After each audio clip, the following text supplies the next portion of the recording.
This occurred just the previous week, during my final days at home before heading back to college. I debated whether to even write about it, but I couldn't stop thinking about what might be happening at home. My parents had recently moved after I graduated high school. They'd been talking about downsizing for years, and once I left for college, they finally did it. The timing meant I'd only visited the new place a few times. My parents gave me a basic tour when they first bought it, pointing out where everything was and explaining some quirks of the older home. One thing they specifically mentioned was that the house didn't have a basement, just a crawl space for utilities. They seemed quite certain about that, so I never gave it much thought. My parents left the night before for a week-long vacation, so I had the place to myself. The first night I noticed anything odd was a Tuesday. I was lying in bed trying to fall asleep when I heard a tapping sound directly below the floor. It was consistent in rhythm and volume at first. I thought it might be the heating system or pipes settling, but it didn't stop, which made me question my assumption. I should mention that the room I was sleeping in was on the first floor, so the sounds were definitely coming from underground. I got up and walked around the room, trying to pinpoint where the sound was coming from, but it seemed to come from everywhere beneath the floor. What was so unsettling was that, according to my parents, there was supposed to be nothing down there but a crawl space. The idea that I was hearing sounds from below ground level when there supposedly wasn't any livable space down there was genuinely disturbing. Eventually, the tapping stopped, and I fell asleep. When I woke up the next morning, I assumed it would be the end of it. I probably just heard old house sounds or an animal in the crawl space. But I was dead wrong. Later that night, around the same time, I heard the same tapping sound again. This time, it was noticeably louder. I tried to dismiss it and went to sleep, but I felt more uncomfortable than the night before. When the noises started a third time in a row, I knew something was seriously wrong. That night, the sounds escalated. Instead of just tapping, I heard dragging and scraping, too. Like an animal raking its claws against something and occasionally dragging something. That's the best way I can describe it. I kept trying to rationalize what I was hearing with what I knew about the house. My logical brain insisted there had to be a reasonable explanation, but I couldn't think of one. The sounds were too clear and too deliberate to dismiss as normal house sounds anymore. I started wondering if my parents had been wrong about the basement, or if there was some utility access I didn't know about. Either way, it was creepy sitting in that dark room with nothing but scraping and tapping to keep me company. The next morning, I told my parents about what had been happening. My dad immediately told me to check the crawl space for animals, worried something might have gotten in. I didn't want to check down there, but I didn't have much of a choice. The crawl space entrance was right under the porch, so I had to get down and investigate properly. And though I was terrified of what I'd find, there was nothing, not even animals. My dad seemed satisfied with that and told me not to worry anymore. But I was unsatisfied and honestly frustrated by the lack of answers. I decided to look for other explanations. Maybe there was some external access around the house I'd missed, or evidence of animals getting in elsewhere. As I walked the perimeter, I noticed a pile of old construction materials against the side of the house, lumber, tarps, concrete blocks, things like that. They looked like they'd been there for a while, maybe left over from a previous renovation. It wasn't like I hadn't noticed them before, but I'd always overlooked them since I never had a reason not to. I started moving materials around, thinking they might be covering some kind of opening that animals could use to get under the house. What I found instead was much worse. Hidden behind the construction materials was a storm door, completely concealed. It was partially painted over and clearly hadn't been used in a long time, but it was definitely a legitimate entrance. I opened it and found concrete steps leading down into what was unmistakably a basement. I stood there in shock. My parents had been completely wrong about the house not having one. I didn't want to go down there, but I did anyway. In the little time I was down there, I realized two things.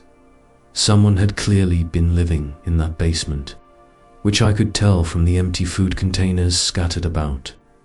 And whoever had been living down there wasn't a normal homeless person, which I could tell from the markings scratched into the wood foundation. There were scratch marks like tallies on one pillar and what looked like demonic drawings on another. Drawings of people and animals, but in a seriously messed up way. Things I don't want to repeat here. I didn't stay down there any longer than I had to. It was and still is the freakiest scene I've ever stumbled upon. I immediately called my parents to tell them what I'd found. They were completely shocked and said they had no idea there was a basement, let alone that someone had been living in it. My dad asked me 100 times if I was sure no one was currently in there. I reassured him there wasn't. Then he said they'd cut their vacation short and come home.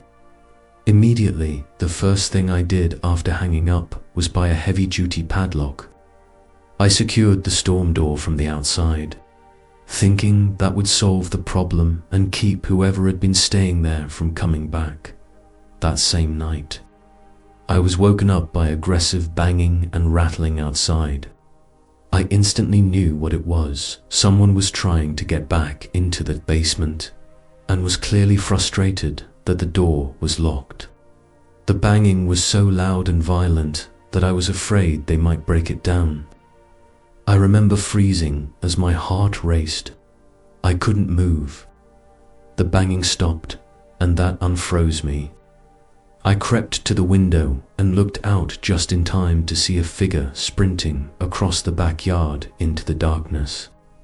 I couldn't make out any details, but seeing them flee made the situation feel more real and threatening. The rest of the night was kind of a blur, honestly, because I was so terrified and shaken, as much as I hate to admit it. The police did a thorough search of the house, including the basement, but obviously found nothing. They couldn't do much beyond promising to increase patrols in the area. My parents came home the next day and insisted everything would be fine now that they were back. They said they'd figure out a more permanent solution and that I shouldn't worry anymore. I left for college the following morning as planned, but I was and still am extremely unsettled by the whole experience. It felt wrong to leave my parents there alone, especially since we had zero information about the person who had literally been living in our house for who even knows how long. It's only been a few days since I left, and I've been anxiously waiting to hear from my parents about whether anything else has occurred. So far, nothing has, but that hasn't put me at ease at all. I can't stop thinking about those awful markings I found in the basement, especially those sadistic drawings. I can't even begin to imagine what that person has been doing down there. If I'm being real, I'm really scared that something else is going to happen. Story to asterisk, I grew up in a small town a few miles from the Montana-Idaho border. I was on the Montana side. Nothing much ever happens out here, and that's part of why I never left.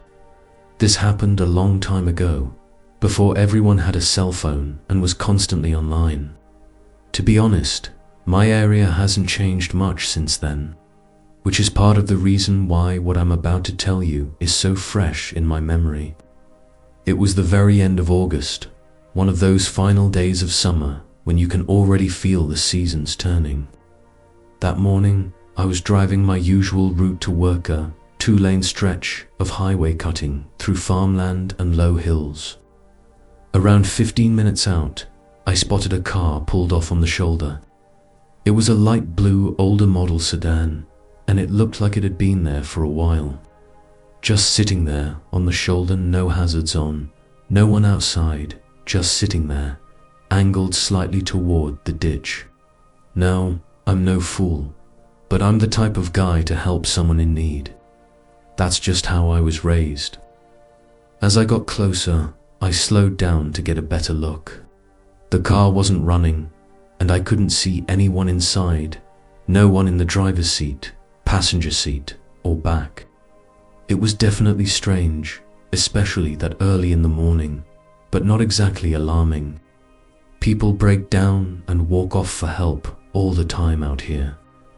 I figured someone had car trouble and headed off to the nearest farmhouse, so I kept driving.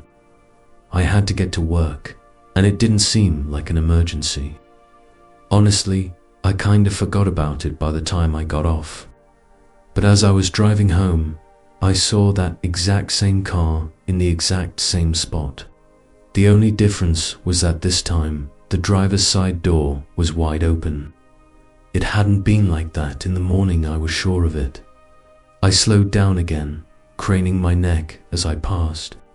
But there was still no sign of anyone, no one walking nearby. No tracks I could see. Just that same old car sitting there with a door hanging open like someone got out in a hurry and never came back. That time, I didn't shrug it off. I pulled over once I had signal and called the non-emergency line. I told the operator where and what I'd seen, and she thanked me before saying someone would check it out. When I was driving into work the next day, the car was finally gone. So, I figured that would be the end of it. About a week later, though, while I was eating breakfast, I saw something on the local news that caught my attention. Reportedly, the police were investigating a missing person case, something about a vehicle found abandoned along a rural stretch of highway just outside town. The details lined up exactly with what I'd seen. I instantly connected the dots and turned up the volume on my TV. They didn't release the guy's name, but they said the car was registered to a man from out of town who never showed up where he was supposed to. The thing was, according to the authorities, there was no sign of foul play and no witnesses to the situation. I've always been slightly suspicious of the media, so I wasn't sure I believed the story they were giving.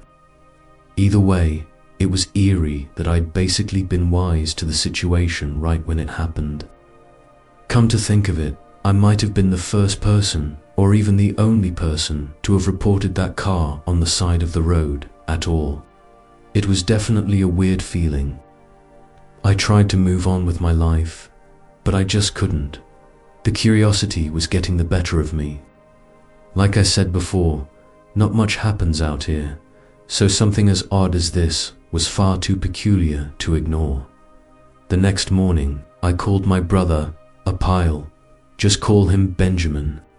He's a local firefighter, not in my exact town, but close enough that we usually hear about the same stuff. That's just how things are around my neck of the woods.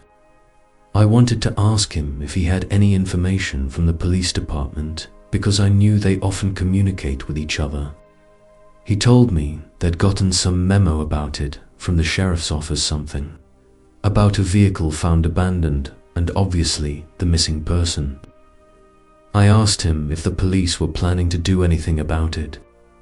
He said he didn't know for sure, but that they'd probably organize a search at some point. He didn't have many details beyond that. I told him we should help out and maybe see if a few of the guys from the station would be willing to join in, too. At first, he was confused as to why I was so invested in the whole thing, but I eventually convinced him. And by the way, I'm not really sure why I was so adamant about it either. I guess I just felt like I had some personal connection to it.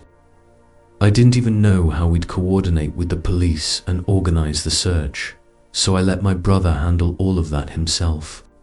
Within a couple of days, and with permission, of course, he pulled something together. The police were already planning on doing a search, and they appreciated the added help. It wasn't anything too grand, just a few officers, some off-duty firefighters, and me. The search was centered around a shallow wooded patch and a couple of old irrigation ditches that ran just off the shoulder of the highway. It was the kind of terrain that wouldn't look like much from a passing car, but once you were on foot, it was clear how easy it would be for someone to get turned around or slip out of sight. We split off into pairs to be as efficient as possible. I, of course, paired up with my brother. About an hour into the search, one of the pairs radioed in. They spotted something through a break in the brush. We all converged on their location as quickly as possible. It turned out to be an old maintenance shack, and from the looks of it, one that probably hadn't been used in years. The whole thing was half sunken into the ground with overgrowth curling up the sides. From the road, you'd never even know it was there. The door was hanging slightly open, and I could see that the lock had been snapped off. Inside, it was dark and musty, the way you'd expect an uninhabited space to feel. But as my eyes adjusted, I started noticing signs that someone had been in there recently. There were empty water bottles and food wrappers all over the place in a way that seemed deliberate. The search team spread out to check for additional evidence, both inside and around the perimeter of the shack.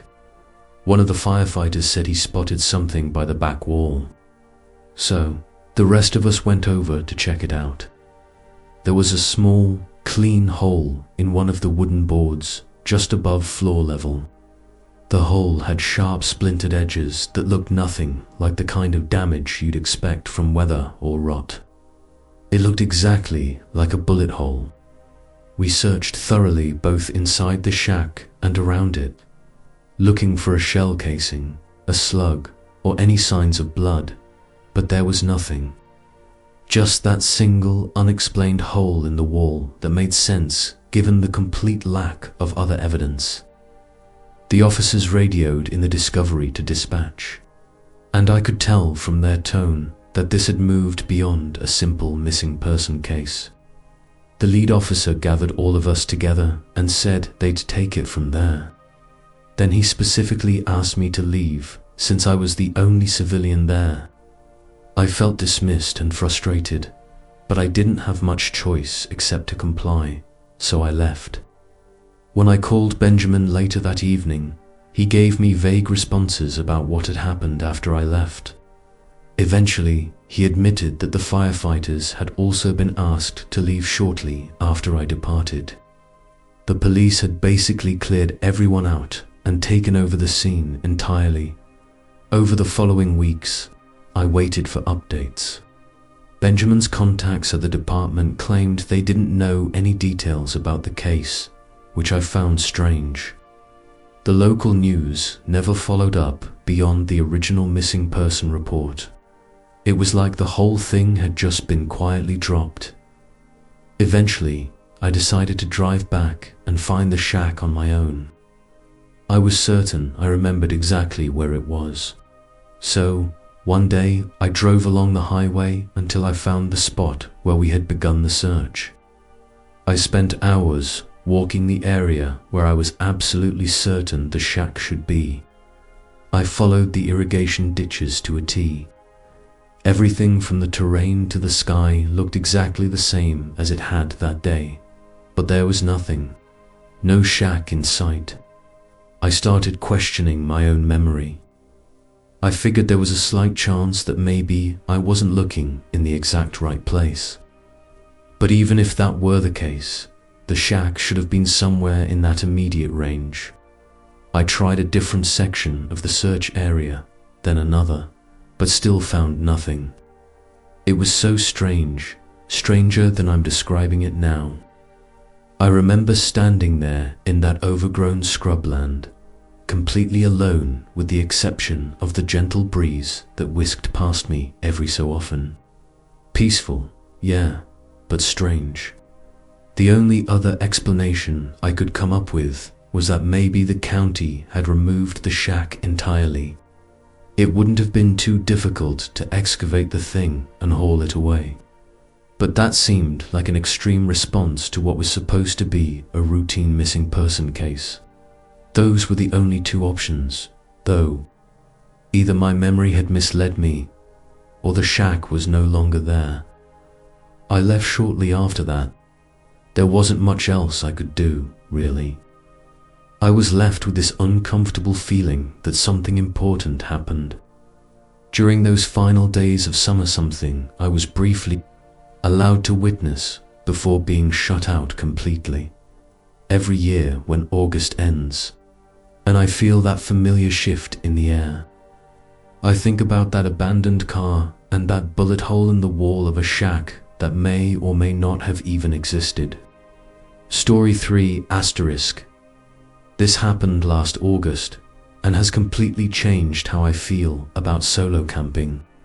When I was a kid, my dad had this end of summer tradition where he'd take me and my brother on a camping trip sometime around Nothing elaborates, just a few days in the wilderness to mark the end of summer before school started back up.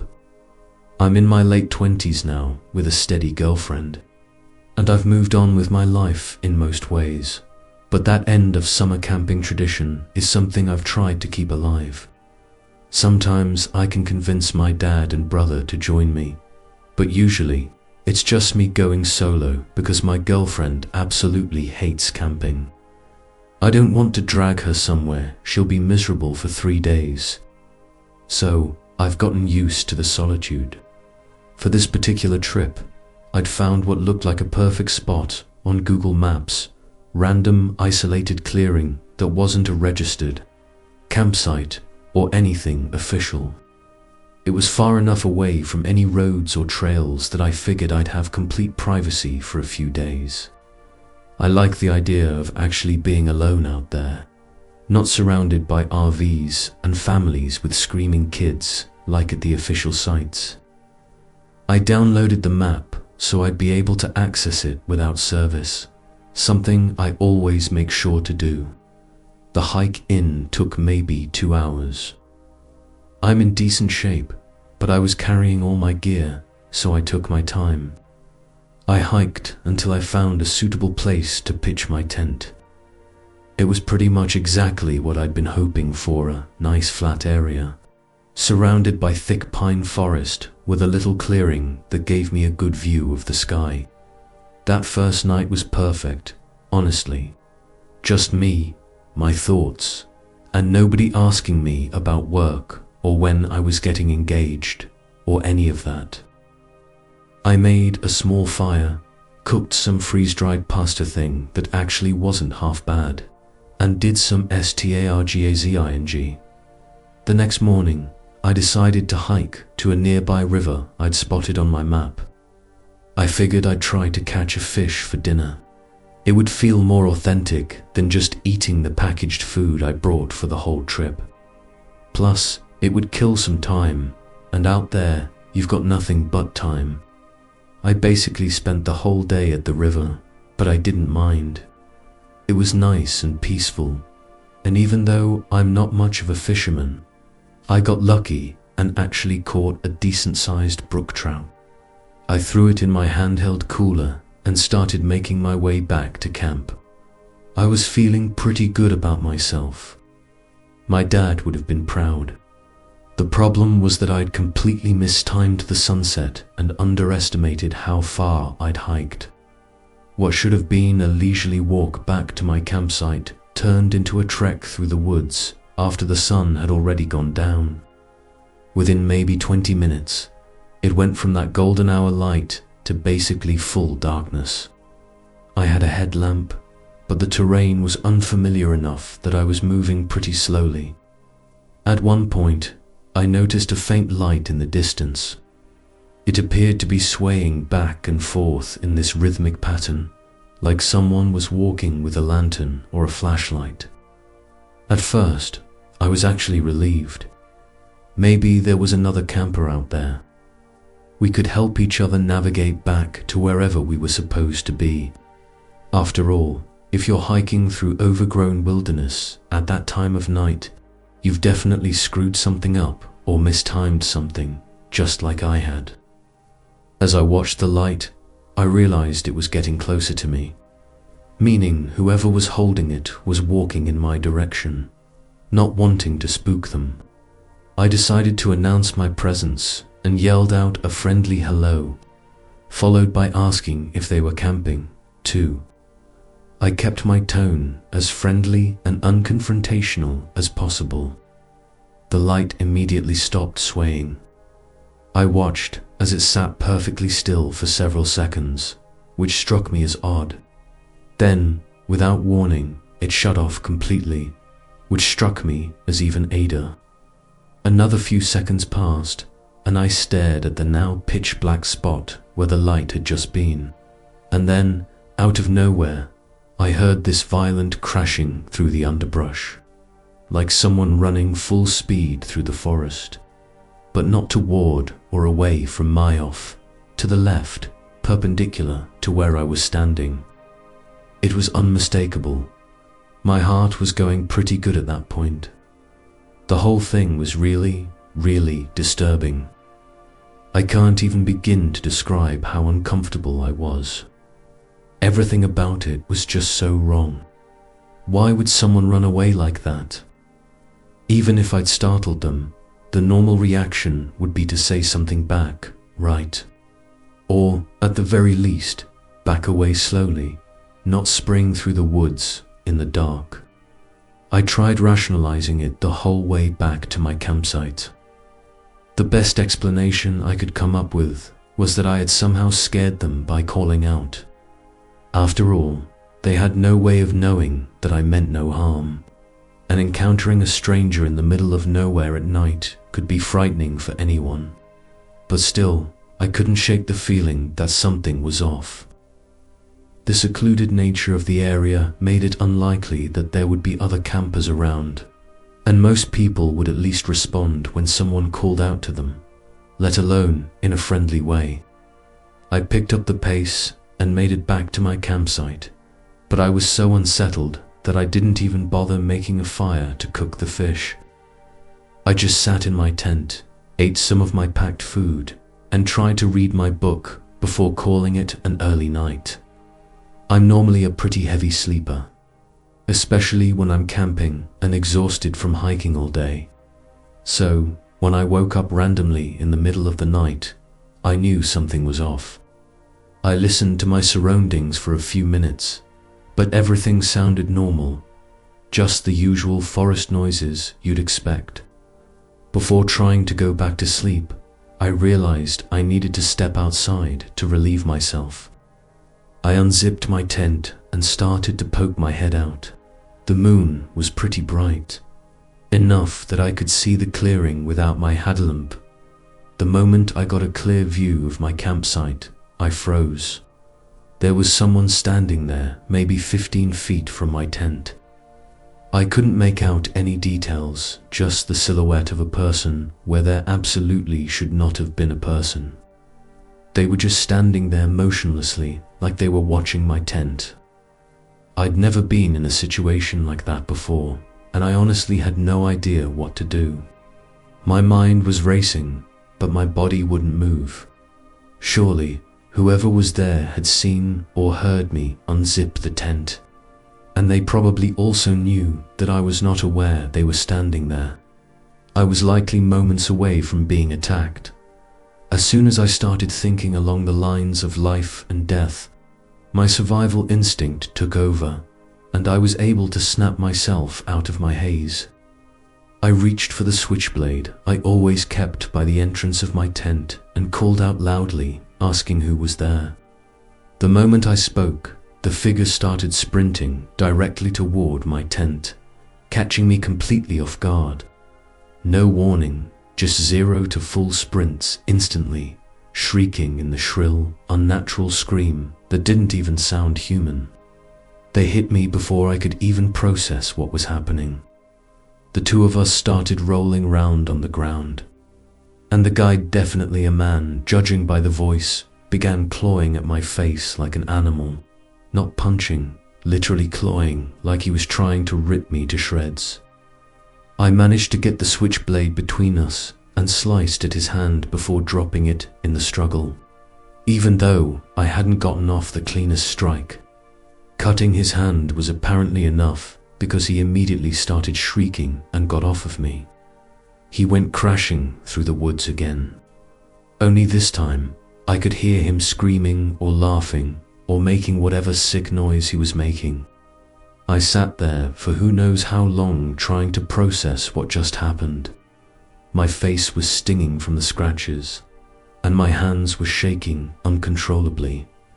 I could feel blood all over my face, but I wasn't sure if it was mine or his. I considered trying to hike back to my car immediately, but navigating through the woods in pitch black darkness seemed like an even worse idea than staying put. I only really had one option at that point: spend the rest of the night sitting in my tent, switchblade in hand, listening to every little sound and expecting the man to come back at any moment. It was the longest night of my life, but I eventually made it to daylight. The second there was enough light to see, I packed up my gear as quietly as possible and hiked back to my car at a significantly faster pace than I had been going on the way in. As soon as I got to my car, I sped out of there without another thought. I thought about calling the police, but what would I even say? Some guy attacked me in the woods where I was camping illegally. They probably would have just told me that's what I get for camping alone in remote spots. So I didn't. The whole drive home, I kept thinking about how close I'd come to something really bad happening. If I hadn't had that knife, or if the guy hadn't run off when I cut him, things could have ended very differently. But that's not even the craziest part. The thing that still makes my head spin is just the fact that he was even there. Like, he obviously wasn't camping, and he obviously wasn't a normal person. That much was clear from the fact that he tracked me down in pitch black darkness and attacked me. And that scream, it honestly spooks me just thinking about how brutal it was. Definitely human, but twisted in some truly unnatural way. I haven't been solo camping since then, and I'm not sure I ever will again.